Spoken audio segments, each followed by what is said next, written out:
Good morning everyone. कल हमने क्या देखा था? मिनरल्स देखा था या कुछ और? खनिज तेल सर, खनिज तेल आप करवा रहे थे और आपने कंप्लीट करवा दिया था, ठीक है। चलिए फिर आज हम देखेंगे सॉइल। क्या देखेंगे? सॉइल, जिसको हिंदी में कहते हैं मृदा, ठीक है। तो इसके बारे में हम थोड़ा सा डिटेल में पढ़ने की कोशिश करेंगे, जो हमारे एग्जाम के पॉइंट ऑफ व्यू से इंपॉर्टेंट है। मृदा क्या होती है, सॉइल क्या होती है? कोई बता सकता है सॉइल क्या होती है? सर, पृथ्वी के ऊपर की एक परत। पृथ्वी के ऊपर की एक परत। क्या इतना कह देना ही सही है? इतना कह देना ही सही नहीं है, ठीक है। एक बहुत पतली थिन टॉप लेयर होती है पृथ्वी की क्रस्ट के ऊपर। ये क्रस्ट के भी जो ऊपर वाला जो पार्ट है उसको हम क्या कहते हैं? मृदा कहते हैं। क्या कहते हैं? मृदा। तो बेसिकली ये जो मृदा होती है, इस मृदा के अंदर क्या क्या होता है? तो इस मृदा के अंदर ऑर्गेनिक मैटर भी होता है, जिसको हम क्या कहते हैं? कार्बनिक पदार्थ भी होता है। क्या होता है? कार्बनिक पदार्थ भी होता है। दूसरी बात, इसमें क्या होता है? मिनरल्स भी होते हैं, खनिज भी होते हैं। क्या होते हैं? खनिज भी होते हैं। किसके अंदर? इस मृदा के अंदर। आज जैसे हम बता देते हैं कि क्रस्ट बना था हमारा। क्रस्ट जो है वो क्या है? एक तरह का चट्टान से बना हुआ पार्ट है। क्रस्ट किससे बना हुआ? चट्टान। तो जब ये चट्टान से बना तो इन चट्टान का वेदरिंग हुआ था। वेदरिंग मतलब अपक्षय हुआ था। क्या हुआ था? अपक्षय। ये चट्टान इतनी ज्यादा बारीक टूट गई है कि फिर इनसे जाके क्या बना? मृदा बनी। क्या बनी? मृदा बनी। इतनी बात समझ में आ गई। अब इस कार्बनिक पदार्थ के अंदर ही आपका ह्यूमस भी आता है। क्या आता है? इसी कार्बनिक पदार्थ के अंदर ही ह्यूमस आता है। ह्यूमस क्या होता है? तो ह्यूमस एक डार्क टाइप का ऑर्गेनिक कंटेंट होता है। डार्क मतलब थोड़ा सा मतलब गहरा काला टाइप का थोड़ा सा कंटेंट होता है, जिसमें बेसिकली क्या होती है?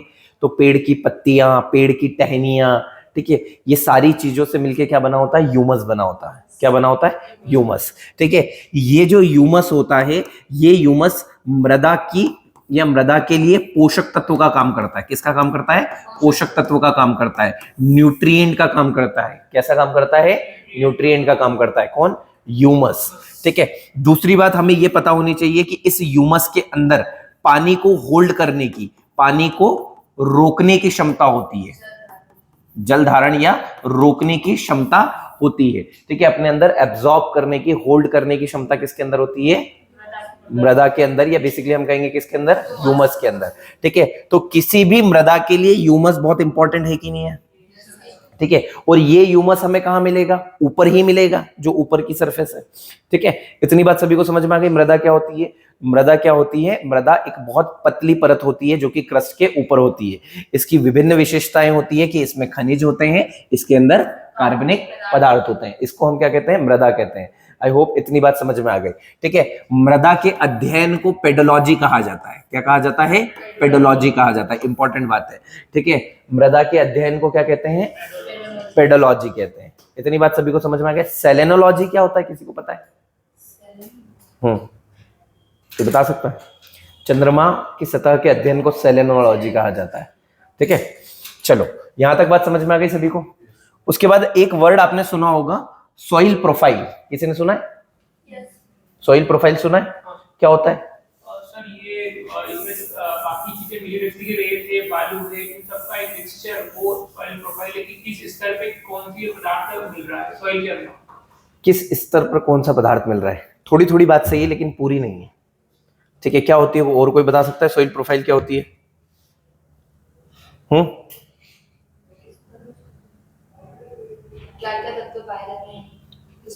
हाँ, चलिए वो बाद में फिर अब हम देखेंगे। सॉइल प्रोफाइल आप लोगों को नहीं पता है, कोई बात नहीं। अगर प्रीलिम्स में जो क्वेश्चन बन सकता है मैं डायरेक्ट वही बता दूंगा आप लोगों को, ठीक है। उतना ज्यादा अब हम लोग डिटेल में जाएंगे। मेंस के पॉइंट ऑफ व्यू से इंपॉर्टेंट बात है, इन्वायरमेंट के हिसाब से इंपॉर्टेंट बात है। अगर आप इन्वायरमेंट पढ़ोगे तो वहां आपको सर पढ़ाएंगे, ठीक है। जो भी पढ़ाएंगे मैं पढ़ाऊंगा, कोई भी।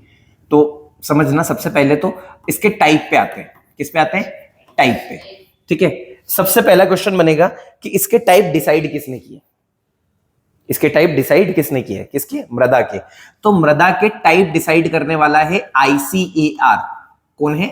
ICAR, Indian council of agriculture research, ठीक है। इसने 1986 में, कब? 1986 में सॉइल को 8 पार्ट में कैटेगराइज किया है। तो याद रखना, मृदा कितने प्रकार की होती है? 8 प्रकार की होती है। किसने बोला ये? ICAR ने बोला है। किसने बोला? ICAR ने बोला। ठीक है, यहां तक बात सभी को समझ में आ गई? ठीक है, उसके बाद इंपॉर्टेंट बात यह है कि हम इस बात को भी होल्ड करते हैं। कौन से वाली बात को? इस वाली बात को भी हम क्या करते हैं? होल्ड करते हैं। और जो मृदा है उसमें कुछ और चीजें समझने की कोशिश करते हैं। अगर हम हमारे हिसाब से टाइप की बात करें तो मृदा को एक तो कलर, जिसको हम बोलते हैं रंग के आधार पर बांटा जा सकता है ना। एक होता है टेक्सचर। टेक्सचर का मतलब क्या होता है? टेक्सचर को क्या बोलते हो? मतलब छूने से जिसका पता चल जाए ना, टेक्सचर, है ना।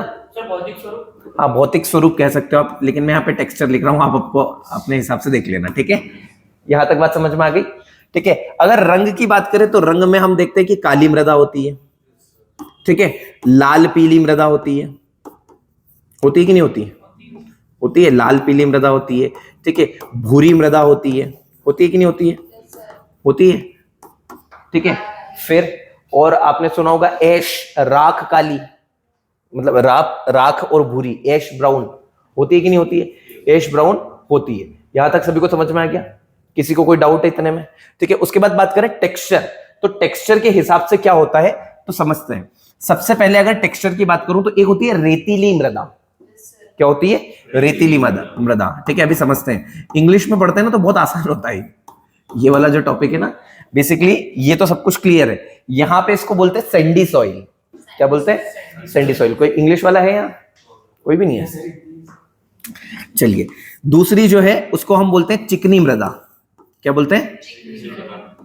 चिकनी मृदा। ठीक है, इनमें अंतर क्या है भी समझाते हैं। ये जो रेतीली मृदा होती है, इस रेतीली मृदा के जो ग्रेन्यूल्स होते हैं, ग्रेन्यूल्स मतलब जो पार्टिकल्स होते हैं, इसमें जो कण होते हैं, ठीक है, वो क्या होते हैं? बड़े होते हैं। आपने देखा होगा रेत अगर आप हाथ में लेते हो तो आ जाती है रेत, आ जाती है कि नहीं आ जाती? ठीक है, सेम वैसे ही चिकनी मृदा की बात करें तो इसके जो ग्रेन्यूल्स होते हैं, इसके जो कण होते हैं, वो बहुत महीन होते हैं, बहुत बारीक होते हैं। बात समझ में आ रही है? किसके?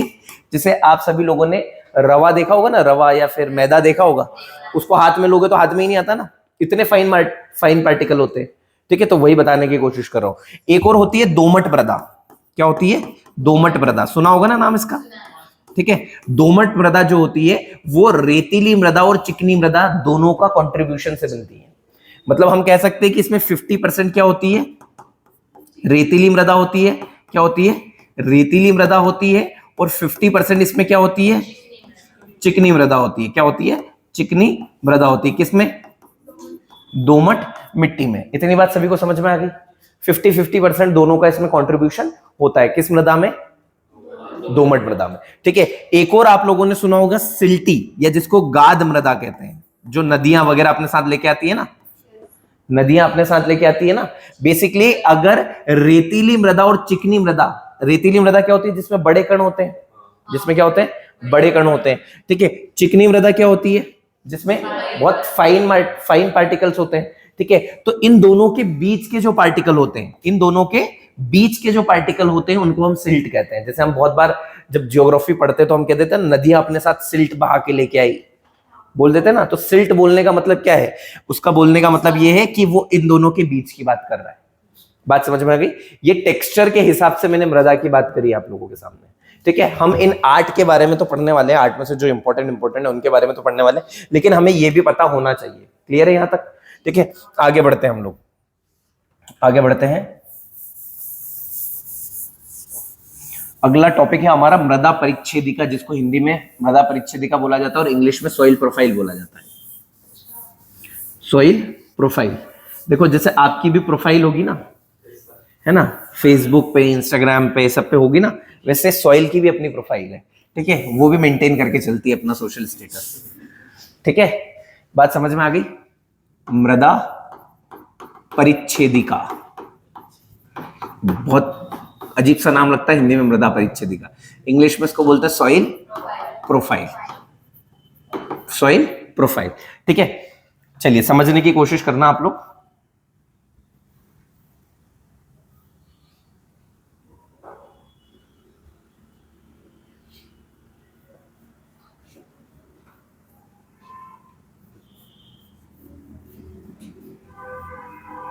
मान लो ये आपकी पृथ्वी की जो सबसे ऊपरी परत है उस पर घास उगी हुई है। बात समझ में आ गई? ठीक है, इस घास के नीचे मिट्टी होती है। इस घास के नीचे क्या होती है? मिट्टी। उस मिट्टी की जो पहली परत होती है उसको बोलते हैं हम सॉइल होराइजन ए। क्या बोलते हैं? सॉइल होराइजन ए, या आप लोग लिख सकते हो मृदा परिच्छेदिका ए। बात समझ में आई? उसको क्या बोलते हैं? मृदा परिच्छेदिका ए। बात समझ में? मतलब जो घास आप ऊपर देख रहे हो उसके नीचे जो पहली ही परत आपको दिख रही है वो किसकी है? कौन सी प्रोफाइल है? सॉइल प्रोफाइल है। क्या है? सॉइल प्रोफाइल है। मतलब हम ये कह सकते हैं कि ये सबसे ऊपरी सतह है मृदा की। याद रखना, क्वेश्चन पूछा जा सकता है मृदा की सबसे ऊपरी सतह को कौन सी परिच्छेदिका में रखा गया है? ए में। किसमें रखा गया है? ए में। ठीक है, पढ़ा है इससे पहले आप लोगों ने? ठीक है, पढ़ा है ना? ठीक है, नहीं पढ़ा? पढ़ा है, पढ़ा है। अलग से मतलब नहीं, मतलब इन्होंने सर पहले यहाँ पर जो टीचर थे उससे पढ़ा था, मैंने बाद में पढ़ा। बाद में किसी और? तो वो टीचर दूसरे। अच्छा, टीचर दूसरे थे। ओके, ठीक है। सॉइल होराइजन, ठीक है। सॉइल होराइजन ये क्या होती है? इसको सबसे पहले 3 कैटेगरी में बांटते हैं हम लोग। सॉइल ए, प्रोफाइल बी और प्रोफाइल सी। ये मृदा की 3 सतह होती है बेसिकली, आप ये कह सकते हो। इसमें जो सबसे ऊपरी सतह होती है उसको हम क्या कहते हैं? होराइजन ए। क्या कहते हैं? होराइजन ए। अब अगर और डिटेल में हम यूपीएससी एमपीपीएससी के मेंस की बात करें तो इसको भी 3 पार्ट में बांट देते हैं। कितने पार्ट में बांट देते हैं? 3 पार्ट में। लेकिन वो 3 पार्ट हमें याद नहीं रखने, वो 3 पार्ट हमें याद नहीं रखने। याद रखना इन तीनों को, एक को ओ बोलते हैं, एक को ए बोलते हैं और एक को ई बोलते हैं। ठीक है? ओ से ऑर्गेनिक कंटेंट, ए से जो है हमारा टॉप लेयर और ई से इल्यूविएशन। ठीक है, बात समझ में आ गई? हमें इस बारे में अभी चर्चा नहीं करनी। आप लोगों को पता होना चाहिए कि जो सबसे ऊपरी परत है उसको हम लोग क्या कहते हैं? मृदा परिच्छेदिका। और कौन सी? Soil horizon. तो आप लोगों को याद रखना जो सबसे ऊपर है उसमें ह्यूमस ज्यादा होगा कि नहीं होगा? तो इसमें कार्बनिक पदार्थ ज्यादा होंगे कि नहीं होंगे? तो ये हमारे लिए पोषक तत्वों की मात्रा में अच्छी होगी कि नहीं होगी? होगी, होगी। इतनी बात समझ में आ गई? अब इसी में जो छोटे मोटे जीव जंतु होते होंगे, जो जैसे आपने देखा होगा अर्थवॉर्म, केंचुआ वगैरह, ये सब इसी में होंगे कि नहीं होंगे? तो यहां पर जो है वो ये रिच इन लाइफ होगा कि नहीं होगा? मतलब ये जीवन से भरपूर होगा जो छोटे मोटे जीव जंतु होते हैं उनके लिए। ठीक है, बात समझ में आ गई सभी को? किसी को कोई डाउट तो नहीं? तो सबसे ज्यादा ह्यूमस का कंटेंट अगर किसी में मिलता है तो वो किस में मिलता है? ए में। किस में मिलता है? ए में मिलता है। ठीक है, फिर यहां से ह्यूमस का कंटेंट धीरे धीरे नीचे जाएगा, जाएगा कि नहीं जाएगा? ठीक है, दूसरी प्रोफाइल है उसको हम बोलते हैं सॉइल प्रोफाइल या सॉइल होराइजन बी। क्या बोलते हैं? Soil horizon B. देखो अभी हमारे पास उतना समय नहीं है इसलिए मैं इतना डिटेल में नहीं बता पा रहा हूं आप लोगों को, नहीं तो ये तो समझ में आ जाता और अच्छे से समझ में आ जाता। आई होप इतना समझ में आ जाएगा जितना मैं समझा रहा हूं। सबसे पहली जो ऊपरी सतह होती है मृदा की उसको हम क्या कहते हैं? होराइजन ए। जो दूसरी सतह होती है उसको हम क्या कहते हैं? Horizon B. ठीक है, ये जो होती है इसको हम क्या कहते हैं? इसको उप सतह कहते हैं। क्या कहते हैं? उप सतह। ठीक है, मतलब इससे पहले एक सतह हो चुकी है हमारी, इससे पहले एक सतह है कि नहीं है? ये कौन सी है? उप सतह है। बात समझ में आ गई? यहां तक सभी को समझ में आ गया? किसी को कोई डाउट तो नहीं है? ठीक है, अब यहां पर कार्बनिक कंटेंट कम मिलेगा, हमें कम मिलेगा क्योंकि ह्यूमस नीचे बहुत कम पहुंच पाएगा यहां तक। ठीक है, हमें इतना याद रखना। जो तीसरी है उसको हम बोलते हैं होराइजन सी। ठीक है, होराइजन सी। इसका एक और नाम है जिसको हिंदी में कहा जाता है पेत्रक मृदा। क्या कहा जाता है? पेत्रक मृदा। या फिर आप इसको कह सकते हो पेरेंटल सॉइल। क्या कह सकते हो? Parental soil. ठीक है, इतनी बात सभी को समझ में आ गई? इतनी बात समझ में आ गई? मतलब कि ये वो जगह है जहां से अब जो हमारे मिनरल्स वगैरह है ये ऊपर टूट टूट के ऊपर जा रहे हैं। बात समझ में आ रही है? मतलब इसके नीचे हमें वो रॉक मिल जाएगी जिस रॉक से ये सॉइल बनी है।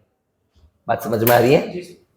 इसके नीचे हमें वो रॉक मिल जाएगा जिसको रॉक बेड बोला जाता है। क्या बोला जाता है? Rock bed. चट्टान की सतह मिल जाएगी जहां से ये मिट्टी बनना चालू हुई थी। बात समझ में आ गई सभी को? तो होराइजन सी जो है, होराइजन सी क्या काम कर रही है? ये बेसिकली एक ट्रांजिशन जोन का काम कर रही है। ये दो चीजों को अलग करने का काम कर रही है कि भैया आपकी मेन जो मृदा वाला कंटेंट था वो ऊपर और जो आपकी नीचे जो चट्टान है वो अलग। तो यहाँ पे आपको बड़े बड़े छोटे छोटे मतलब मृदा के चट्टान के टुकड़े मिलते हैं यहाँ पे। बात समझ में आ गई? कहां पर? पेत्रक मृदा में। फिर यही आने वाले समय में टूट टूट के वेदर्ड होके ऊपर जाएंगे। बात समझ में आ रही सभी को?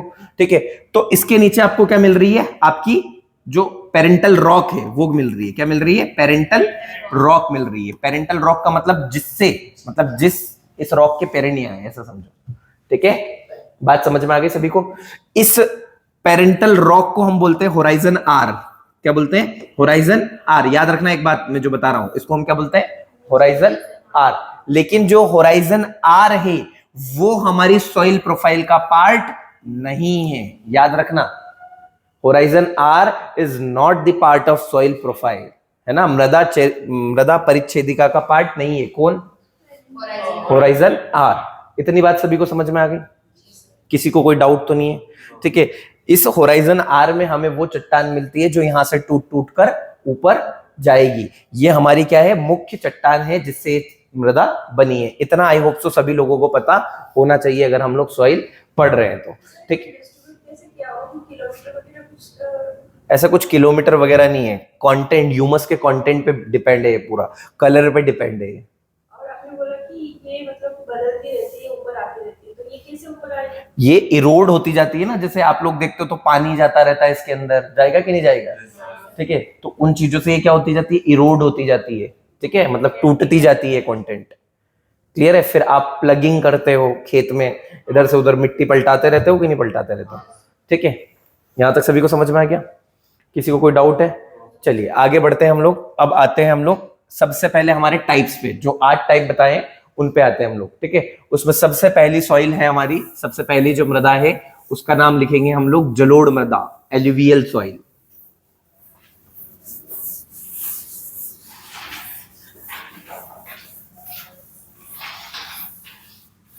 ये जो 8 टाइप है ये किसने डिसाइड किए हैं? आईसीएआर ने। किसने डिसाइड किए? आईसीएआर ने डिसाइड किए। ठीक है, चलिए जलोढ़ मृदा, इसके बारे में हम लोग देखते हैं। जलोढ़ मृदा पढ़ने से पहले आप लोगों को 2 चीजें और पता होनी चाहिए। जलोढ़ मृदा पढ़ने से पहले आप लोगों को 2 चीजें और पता होनी चाहिए। एक होती है प्रायद्वीपीय मृदा,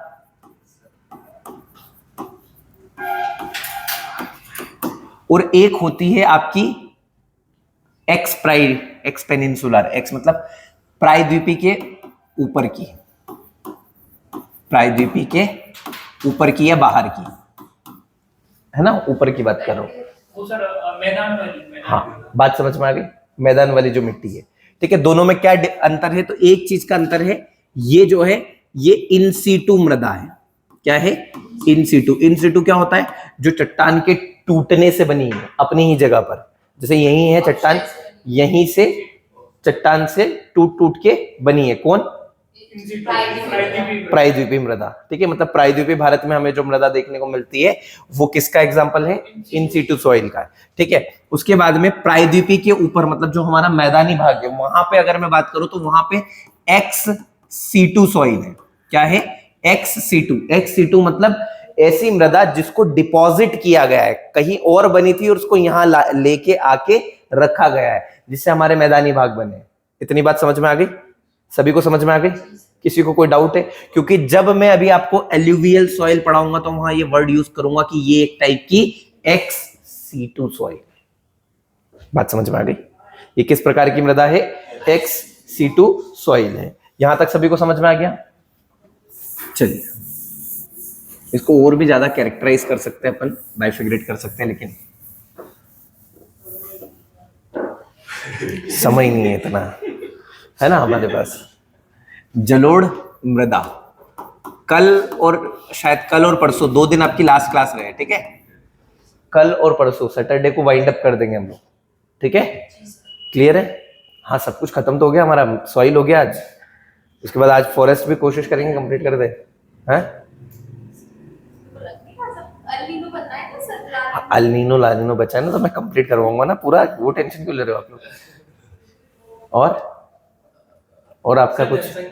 जनसंख्या भी पढ़ाऊंगा मैं। 2 दिन है मेरे पास, मतलब 3.5 घंटे। ठीक है, हाँ, और 1 भी पढ़ाऊंगा आज। अभी बोला ना मैंने 1 फॉरेस्ट। और बताओ, हो गया ना? बस ज्यादा आप भी मेरे को मत झेलो, मैं भी आपको नहीं झेलता हूँ, है ना। ऐसे बिल्कुल कॉम्बिनेशन बना के रखते हैं। ठीक है, जलोढ़ मृदा। ये लगभग लगभग देश की 40% से ज्यादा हिस्से पर है। चलो एक बार मैप ले लेते हैं हम लोग, इसका जो मैप है उससे ही पढ़ते हैं इसको।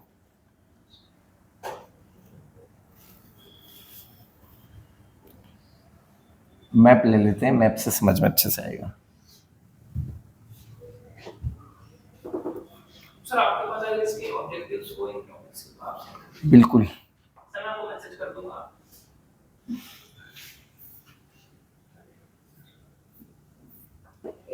नेट कनेक्टेड भी है या नहीं इससे?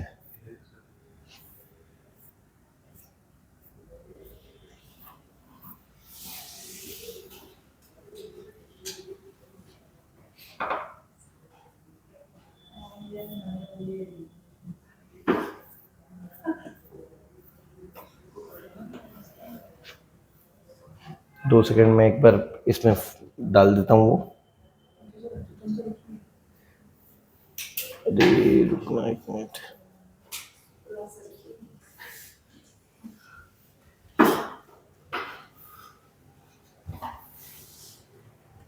उसमें ज्यादा अच्छे से समझ में आएगा।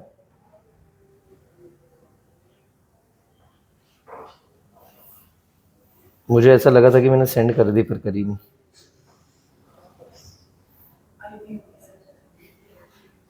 नहीं मैंने करी ही नहीं। सर इसको पॉज करेंगे। कर दो, पॉज कर दो इसके। नीचे वाली वो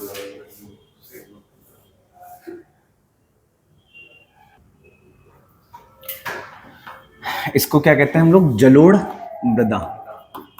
ठीक है, जलोढ़ मृदा हमारे लगभग लगभग जितने भी भाग पर भूमि है उसके लगभग लगभग 40% भाग पर हमें जलोढ़ मृदा देखने को मिलती है। आप लोग देख सकते हो ये वाला जो सिंबल है ये एल्यूवियल सॉइल को रिप्रेजेंट करता है। किसको रिप्रेजेंट करता है? एल्यूवियल सॉइल को। ठीक है, तो ये वाला जब पोर्शन आप लोग देख रहे हो, ये वाला, ये पूरा, ये यहाँ पर क्या है? जलोढ़ मृदा। क्या है ये? जलोढ़ मृदा। बात समझ में आ रही है? ये कौन सी मृदा है? हमारी जलोढ़ मृदा है। ठीक है, हमें इतना याद रखना है कि जलोढ़ मृदा जो है वो डिपोजिशन से लेके आई है, नदियों के निक्षेपण से लेके आई है गई है। ठीक है, इतनी बात समझ में आ गई। इसलिए हमने इसको क्या बोला था? XC2 सॉइल है। कैसी सॉइल है? XC2 सॉइल है। ठीक है, यहां तक बात समझ में आ गई। अब आप लोगों को लग रहा होगा कि ये मध्य प्रदेश, ये इतना उत्तराखंड वाला, पंजाब वाला, हरियाणा, राजस्थान के कुछ भाग, उसके बाद में आप लोग देख रहे हो गुजरात के कुछ भाग में, ठीक है, उसके बाद तटीय क्षेत्रों में, इन इलाकों में हमें कौन सी मृदा देखने को मिल रही है? Alluvial soil. अब देखो प्रीलिम्स में वो हमसे जगह नहीं पूछता है कि कहाँ मिलती है। ठीक है, अगर पूछेगा तो हम बता सकते हैं कि जहां पर भी नदी घाटी है, ये नदी घाटी के आसपास मिलती है, क्योंकि नदी घाटी के आसपास क्या आता है? फ्लड आता है, बाढ़ आती है, तो बाढ़ के साथ साथ ये मृदा भी चली जाती है अपने साथ। ठीक है, क्योंकि जो पहाड़ों से लेके आई गई होती है।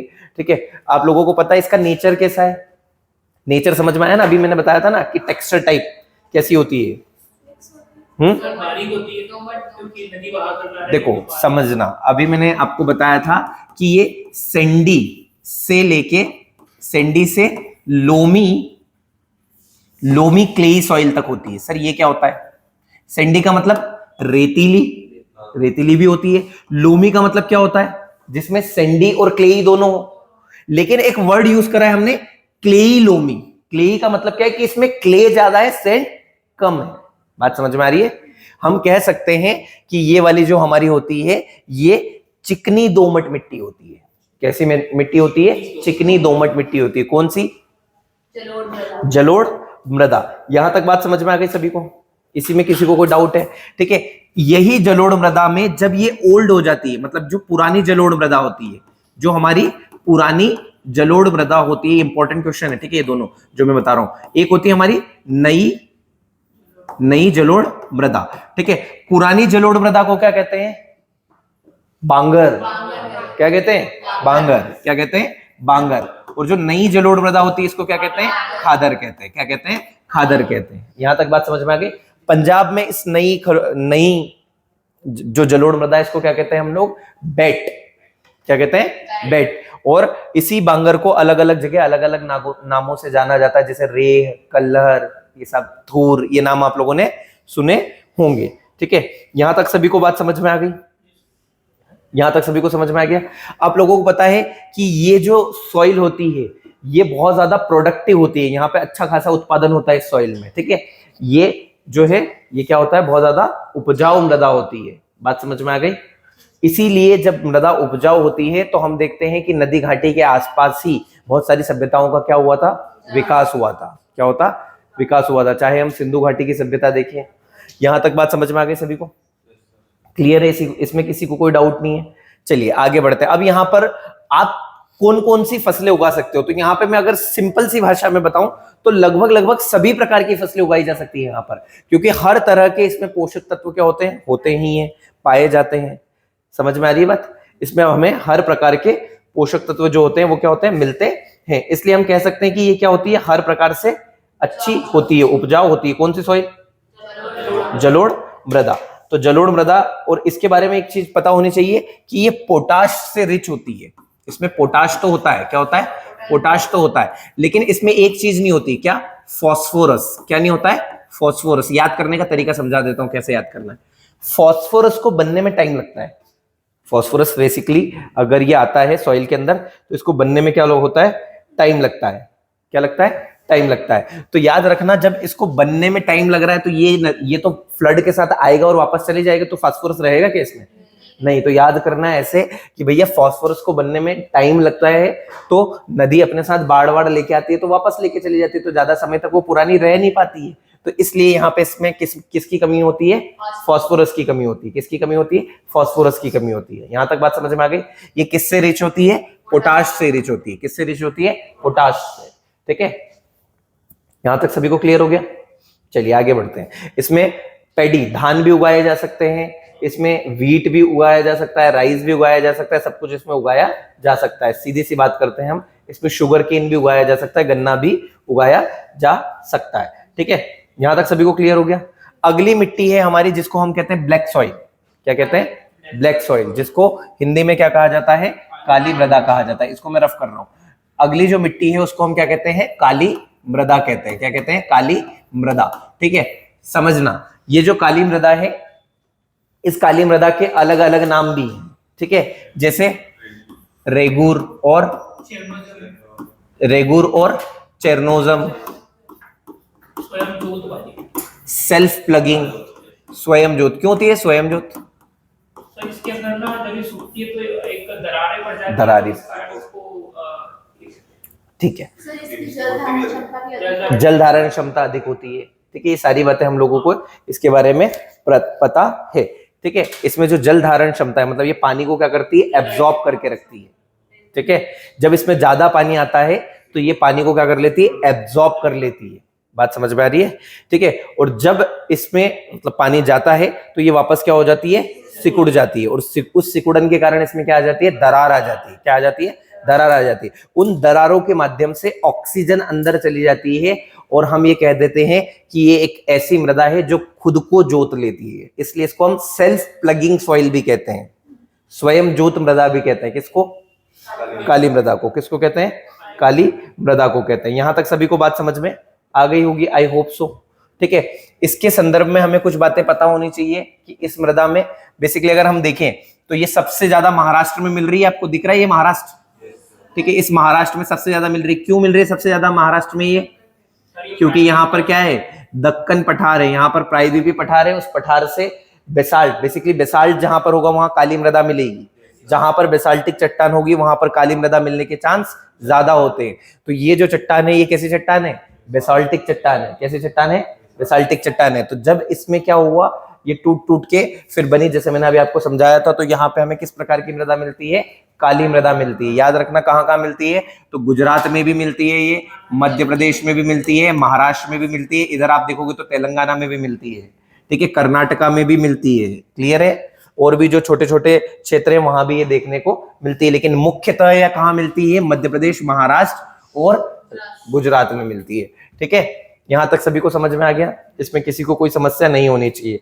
इसमें किन चीजों की कमी होती है, तो इसमें भी फास्फोरस की कमी होती है। किसकी कमी होती है, फास्फोरस की कमी होती है। किस मृदा में, इसमें एक और चीज नाइट्रोजन की भी कमी होती है। इसमें ऑर्गेनिक कंटेंट, कार्बनिक पदार्थों की भी कमी होती है, ठीक है। कार्बनिक पदार्थों की भी इसमें क्या होती है, कमी होती है। किस मृदा में, काली मृदा में इन चीजों की कमी होती है, ठीक है। यहां तक सभी को क्लियर हो गया? इसीलिए हम अलग से जब हमारे यहाँ गेहूं वगैरह बोते हैं तो अलग से नाइट्रोजन का छिड़काव करते हैं, करते कि नहीं करते, इन फॉर्म ऑफ यूरिया। ठीक है, क्लियर है? चलिए आगे बढ़ते हैं। अब अगर हमने बता दिया कि ये इनमें नहीं तो इसमें कुछ तो होगा, इसमें कुछ तो होगा, तो क्या है इसमें? लोहा है इसमें पक्का। लोहा क्या काम का? और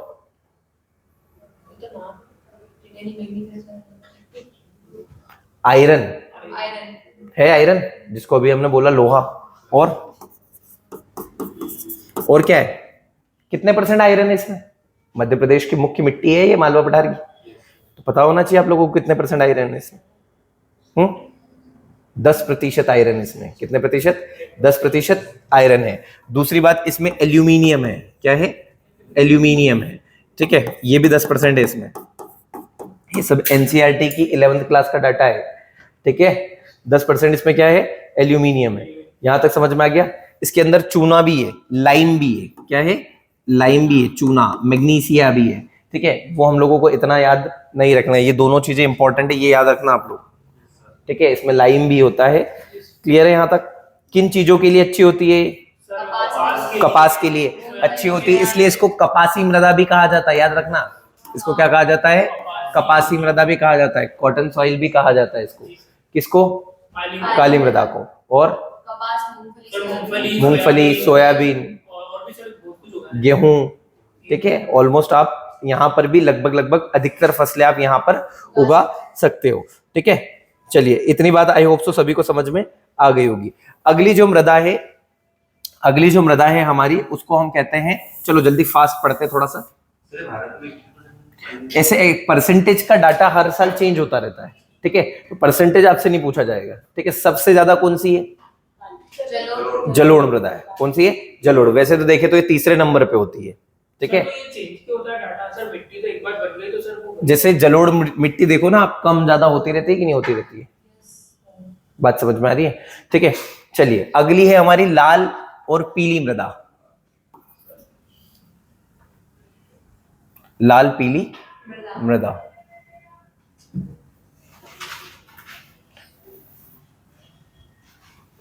तीसरी, लाल पीली मृदा। ठीक है, ये कहां मिलती है? कोई बता सकता है?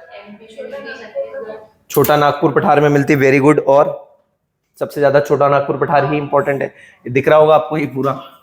ठीक है, और कर्नाटका के आसपास। हाँ, ये कर्नाटका के इस वाले क्षेत्र में, तटीय क्षेत्रों में मिलती है। ठीक है, बेसिकली इसका लाल रंग होता है। ठीक है, क्या होता है? लाल रंग होता है। तो वो लाल रंग किस कारण होता है? तो इसमें आयरन जो होता है ना, उसका डिफ्यूजन होता है, टूटता है। आयरन जो होता है इसकी जो टॉप सॉइल पे, वो आयरन क्या होता है? टूटता है। तो आयरन जब टूटता है और वो ऑक्सीजन के साथ क्रिया कर लेता है, तो इसका कलर कैसा हो जाता है? लाल हो जाता है। कैसा हो जाता है? लाल हो जाता है। यहां तक सभी को बात समझ में आ गई? ठीक है, तो इसका लाल कलर तो समझ में आ गया कि आयरन की डिफ्यूजन की वजह से होता है। किसकी वजह से?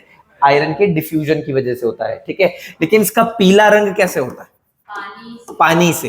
ठीक है, जब यही मिट्टी हाइड्रेटेड हो जाती है, हाइड्रेटेड मतलब जलकृत हो जाती है। क्या हो जाती है? जलकृत हो जाती है, जलीय हो जाती है, तो इसका रंग कैसा हो जाता है? पीला हो जाता है। कैसा हो जाता है? पीला हो जाता है। ठीक है, इतनी बात समझ में आ गई? अब लाल पीली मृदा और लेटेराइटिक सॉइल अलग अलग है। ठीक है, लाल पीली मृदा और लेटेराइटिक सॉइल अलग अलग है ये दोनों। यहां तक समझ में आ गया सभी को?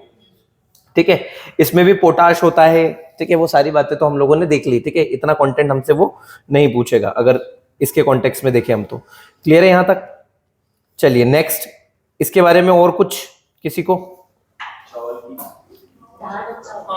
बेसिकली अगर देखें तो यहाँ पे मृदा जो है, ये वाली जो मृदा है, ये इतनी ज्यादा फर्टाइल होती नहीं है। ये उतनी ज्यादा फर्टाइल होती नहीं है। ठीक है, लेकिन अगर इसको पानी मिल जाता है तो ये थोड़ी बहुत फर्टाइल हो जाती है। ठीक है, ये थोड़ी बहुत फर्टाइल हो जाती है। तो इन क्षेत्रों में चावल की खेती फिर होती है, पानी मिल जाता है तो। बात समझ में आ गई? ठीक है, चलिए आगे बढ़ते हैं हम लोग। क्लियर है यहां तक सभी को? चलिए, कहां मिलती है ये? तो जहां पे कम बारिश होती है ना, कम वर्षा वाले क्षेत्रों में ही मिलती है हमें। ठीक है, ये कम वर्षा वाले क्षेत्रों में मिलती है हमें। ठीक है, चलिए आगे बढ़ते हैं हम लोग। लेटेराइटिक सॉइल या लेटेराइट मृदा। कौन सी मृदा? लेटेराइट मृदा। लेटेराइट सॉइल, लेटेराइट मृदा।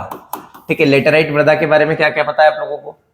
बहुत कम, सबसे कम है। सबसे लो वाली सबसे जहाँ पर सबसे ज्यादा पानी होता है ना, पानी गिरता है वहाँ पे लेटेराइट मिट्टी है। और देखो फ्रूट्स वगैरह होते हैं इसके अंदर। बताता हूं मैं आप लोगों को। लेटेराइट जो है वो लेटर से आया है, लैटिन भाषा का एक शब्द है लेटर, इससे आया है। इसका मतलब होता है ब्रिक्स। इसका मतलब क्या होता है? ब्रिक्स। ब्रिक्स का मतलब समझते हो? ईंट।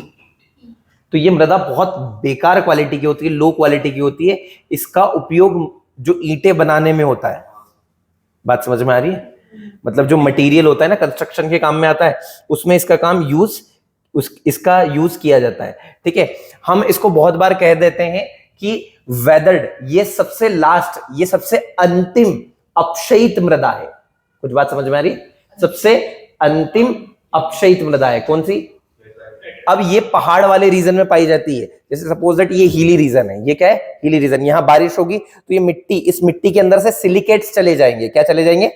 सिलिकेट्स, मतलब और जो दूसरे तत्व है ना वो चले जाएंगे, और सिर्फ क्या बचेगा? जो हेवी पदार्थ होंगे, जो डेंस्ड होंगे, ठीक है, जिनका घनत्व ज्यादा होंगे, वही यहां पर बचेंगे। तो वो जब बचेंगे तो इसमें एल्यूमिनियम, आयरन, ये कुछ हैवी पदार्थ होते हैं जो यहाँ पे बचे रहते हैं। और ये फिर जब ऊपर के सभी पदार्थ चले गए, मतलब टॉप सॉइल क्या हो गई हमारी? इरोड हो गई। टॉप सॉइल क्या हो गई? इरोड हो गई, चली गई यहां से। ठीक है, तो यहाँ पे जो पदार्थ बचेंगे, आयरन, एल्यूमिनियम, ये जब संपर्क में आएंगे किसके? ऑक्सीजन के, तो इसका कलर कैसा हो जाएगा? लाल। तो याद रखना, लेटेराइट सॉइल का भी कलर कैसा होता है? लाल होता है। कैसा होता है? लाल होता है। इतनी बात समझ में आ गई? क्लियर है सभी को? और ये कहां मिलती है? तो ये हमें माउंटेनियन रीजन में मिलती है। आप देखो ये हमें कहां मिल रही है? वेस्टर्न घाट में मिल रही है। ये हमें कहां मिल रही है? ईस्टर्न घाट में मिल रही है। बात समझ में आ रही है सभी को? ठीक है, ये हमें कहां पर? माउंटेनियन रीजन में मिलती है। ठीक है, पहाड़ी क्षेत्र या पर्वतीय क्षेत्र में मिलती है। कौन सी मृदा? लेटेराइटिक सॉइल। ठीक है, यहां तक समझ में आ गया? यहां पर वैसे तो बहुत कम जो है वो फसल उगाना संभव है, लेकिन प्लांटेशन क्रॉप समझते हो आप लोग? प्लांटेशन क्रॉप, बागानी फसल बोलते हैं उसको, पक्का? वही जो ये अमरूद वगैरह या फिर ऐसे कुछ कॉफी, चाय, इनको बोलते हैं प्लांटेशन क्रॉप। ठीक है, इनको यहाँ पर उगाया जा सकता है, ऐसा नहीं कि कोई सी फसल नहीं उगाई जा सकती। Plantation crop, T, coffee, rubber, ठीक है, इनको यहाँ पर क्या किया जा सकता है? उगाया जा सकता है। लेकिन बेसिकली इसका उपयोग सबसे ज्यादा कहाँ किया जाता है? कंस्ट्रक्शन में। कंस्ट्रक्शन में मतलब ब्रिक्स बनाने में किया जाता है। कहाँ किया जाता है? ब्रिक्स बनाने में किया जाता है। यहां तक सभी को क्लियर हो गया? किसी को कोई डाउट? देखो अभी तक का सबसे इंपॉर्टेंट क्वेश्चन दो मृदा से निकल के आया है, एक तो जलोढ़ मृदा और एक काली मृदा। ठीक है, और इससे या लाल मृदा या लेटेराइटिक सॉइल से क्वेश्चन आएगा कि इसका कलर रेड क्यों होता है? तो याद रखना, आयरन ऑक्साइड के कारण। किसके कारण? आयरन ऑक्साइड के कारण। ये तीसरा क्वेश्चन निकल के आता है इन तीनों से। इतने ही क्वेश्चन बनेंगे, लेकिन हम थोड़ा डिटेल में पढ़ रहे, कभी बाई चांस पूछे तो। ठीक है, अगली मृदा है हमारी एरिड सॉइल। कौन सी है? एरिड, जिसको हम शुष्क मृदा भी कह देते हैं। ठीक है, एरिड सॉइल। ठीक है, एरिड सॉइल क्या होती है? जो शुष्क होती है। ठीक है, बेसिकली इसको हम मरुस्थलीय मृदा भी कहते हैं। क्या कहते हैं? मरुस्थलीय मृदा भी कहते हैं। याद रखना, एरिड सॉइल, शुष्क मृदा को हम क्या कहते हैं? मरुस्थलीय मृदा। अब अगर ये गर्म मरुस्थल पर है तो वहां पर ये रेतीली मृदा होगी, हाँ या ना? ठीक है, अगर हम इसके नेचर की बात करें तो इसमें 90 से 95% सेंड होता है। 90 से 95% क्या होती है? इसमें रेत होती है। ठीक है, 5 से 10% इसमें क्या होती है? क्या दो चीजें पढ़ी थी हमने, एक तो रेतीली होती है और एक और कैसी होती है? चिकनी। ठीक है, क्लेई होती है, तो उसको हिंदी में हम क्या बोलते हैं? चिकनी मिट्टी। ठीक है, चिकनी मृदा इसमें कितनी होती है? 5 से 10% ही होती है।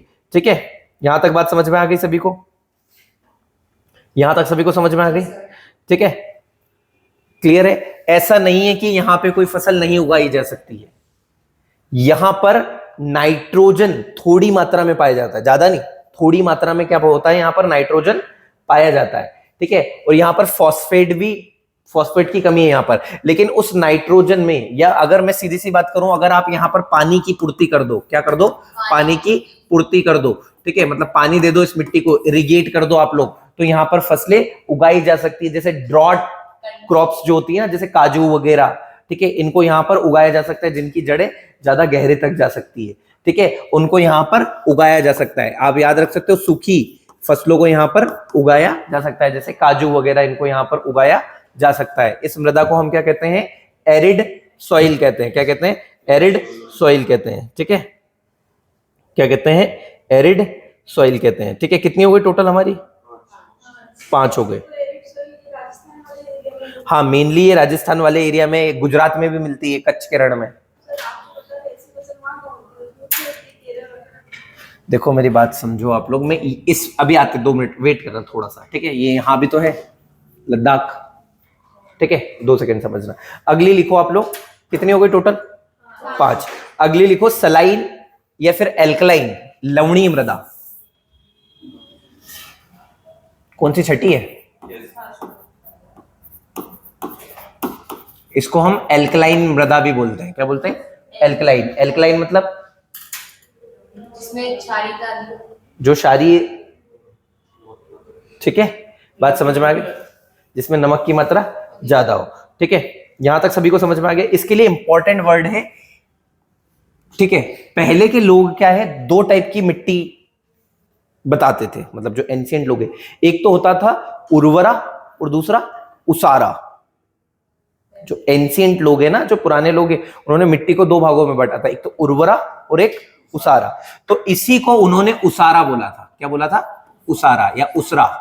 क्या बोला था? उसरा या उसारा। बात समझ में आ गई? कौन सी मृदा को? लवणीय मृदा। ठीक है, यहां तक बात समझ में आ गई? किसी को कोई डाउट है? इस मृदा में कंप्लीटली क्या होती है? ये सलाइन होती है। ये क्या होती है?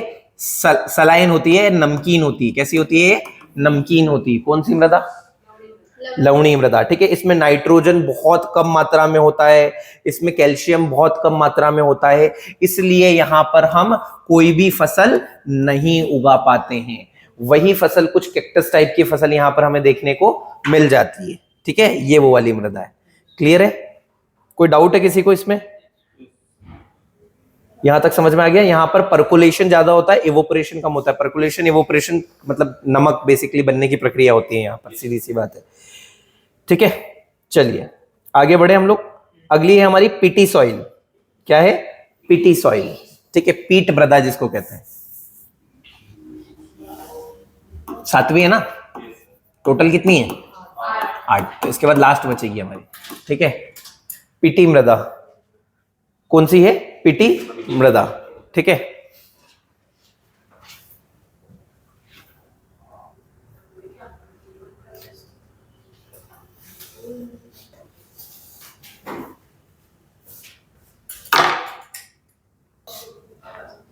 ठीक है, तो अगली मृदा जो है हमारी कौन सी है? पीट मृदा।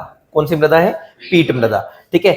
ये उन क्षेत्रों में पाई जाती है जहां पर बहुत अत्यधिक वर्षा होती है, हाई रेनफॉल वाले क्षेत्र में पाई जाती है। कहां पाई जाती है? हाई रेनफॉल, जहां पर क्या होती है? ज्यादा वर्षा होती है, ये वहां पर पाई जाती है। कौन सी? पीट। यहां पर धान की कृषि, धान की खेती अच्छी होती है। ज्यादा बारिश होगी तो धान की खेती होगी कि नहीं होगी? जैसे राइस 100 सेंटीमीटर से ज्यादा बारिश होगी तभी तो चावल उगा सकते हो आप, ठीक है। बात समझ में आ गई सभी को? सभी को बेसिकली हम कह सकते हैं कि ये हमारा जो तराई वाला क्षेत्र है, वहां पे हमें मिल जाती है। इतनी ही बात याद रखनी है इसमें, और ज्यादा हमें कुछ याद नहीं रखना है, ठीक है। क्लियर है? लास्ट है हमारी फॉरेस्ट सॉइल। कौन सी है? फॉरेस्ट सॉइल, जिसको हम क्या कहते हैं? जंगली मृदा। जंगली मृदा लिख लो, ठीक है, जंगली या जंगल के वन मृदा लिखे, वन्य मृदा लिखे, ठीक है भाई। जैसा आप बोल दो वैसा लिख देंगे, ठीक है। मैंने इंग्लिश में, ठीक है। चलिए इतनी बात समझ में आ गई। ये भी उन क्षेत्रों में होती है जहां पर वन होते हैं। सर वन तो आपने बताया था कि कहां पर होते हैं, मतलब वन के टाइम पे हिली रीजन में तो हमें कौन सी मिल जाती है? लेटराइटिक भी मिल जाती है, वहां पर लाल पीली भी मिल जाती है, ठीक है। ये एक अलग से बता दिया गया है। यहाँ पर बहुत ज्यादा हाई रेनफॉल होता है, यहाँ पर भी क्या होता है? रेनफॉल अच्छा ज्यादा होता है, ठीक है। बस इतना याद रखना है, 8 प्रकार की मृदा होती है, ठीक है। कितने प्रकार की मृदा होती है? 8 प्रकार की मृदा होती है, ठीक है। ये क्या काम में आती है 8 प्रकार की मृदा? खेती करने के? सभी 8 ही प्रकार की आती है ऐसा जरूरी भी नहीं है ना, बहुत अलग अलग चीजों में भी काम में आती है, ठीक है। तो ऐसे आप लोगों को याद रखना है। क्लियर है यहाँ तक? ठीक है। उसके बाद में अब देखो, आज हमारे पास थोड़ा समय का अभाव था, ज्यादा समय नहीं मिल पाया अपने को, तो कल हम फॉरेस्ट भी कवर करेंगे। कल की क्लास आप मिस मत करना, कल फॉरेस्ट भी कवर करेंगे, बची हुई सॉइल भी कंप्लीट करेंगे, और हो सका तो एग्रीकल्चर पे भी आ जाएंगे। जी सर। ठीक है। कल सॉइल में कुछ पार्ट और बचा है हमारा थोड़ा सा, मतलब बेसिकली एग्रीकल्चर बचा हुआ है। ऊर्जा परिदृश्य देखा था ना हमने, ऊर्जा में क्या बचा हुआ है? सर वो जो रिन्यूएबल और renewable वाला है, वो वाला part। ठीक है। पावर ऊर्जा वाला सर। ठीक है, उसमें से जो चौथे नंबर पे उसमें रैंकिंग बताना रहेगी। ठीक है, रैंकिंग बताना रहेगी। तो ये इंस्टीट्यूट के साथ में कर लेंगे हम, जो इंस्टीट्यूट होता है ना, इंस्टीट्यूट वगैरह, इनके साथ में कि कौन से इंस्टीट्यूट का मुख्यालय कहाँ पर है, कौन सा कहाँ पर स्थित है, तो उसके साथ उसको कंप्लीट करने की कोशिश हम लोग करेंगे। ठीक है। आज उसमें जो इंडस्ट्रियां लगी है वो उनमें जो शॉर्ट इंडस्ट्री, अब देखो पढ़ने जाएंगे तो बहुत बड़ा एक इंडस्ट्री ही अपने आप में बड़ा टॉपिक है जो इंपॉर्टेंट है, जैसे टिस्को है, भेल है। ठीक है, ये इंपॉर्टेंट है, कब स्थापित हुई थी, ये सब हम लोग अलग फैक्चुअल क्लासेस में वो कंप्लीट करने की कोशिश करेंगे। ठीक है। और किसी को कोई डाउट नहीं है? ठीक है, चलिए आज के लिए इतना ही। Thank you very much. इससे रिलेटेड कुछ इम्पोर्टेंट फैक्ट्स वगैरह सर रुको।